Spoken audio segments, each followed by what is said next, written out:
इसके बाद आता है संपत्ति अंतरण में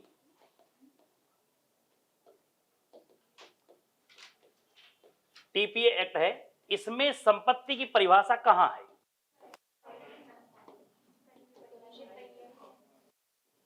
संपत्ति की परिभाषा नहीं दी गई है, अंतरण की परिभाषा नहीं दी गई, पर अंतरण के प्रकार बताए गए हैं कितने अंतरण है।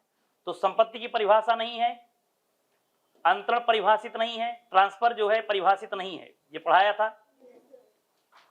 लेकिन संपत्ति अंतरण इसकी जो परिभाषा है कहां दी गई है? सेक्शन 5, बहुत महत्वपूर्ण हुआ ये, ठीक है। ट्रांसफर ऑफ प्रॉपर्टी, और ट्रांसफर ऑफ प्रॉपर्टी कब कहलाती है? तो इसको लिख लीजिएगा सीधा, नए हित का सृजन, न्यू इंटरेस्ट क्रिएशन, नए हित का सृजन। अगर नए हित का सृजन हुआ है तो ट्रांसफर ऑफ प्रॉपर्टी मानी जाएगी, और अन्यथा ट्रांसफर ऑफ प्रॉपर्टी नहीं मानी जाएगी। ये आपका इसमें ध्यान रखना, new interest creation, new interest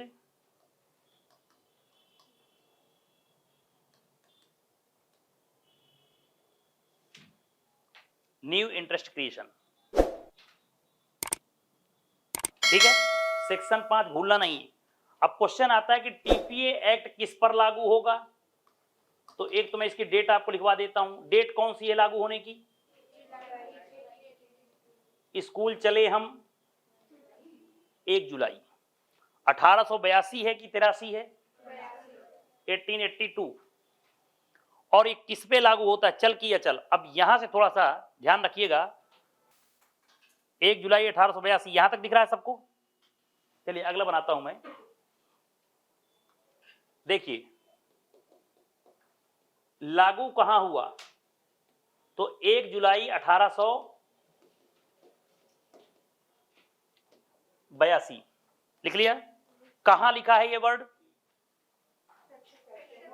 section 1 के अंतर्गत, ठीक है। अब इसके बाद आता है लागू किसके लिए, कौन सी संपत्ति के लिए?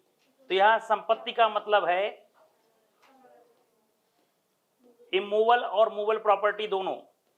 इमूवल प्रॉपर्टी के लिए भी लागू होता है और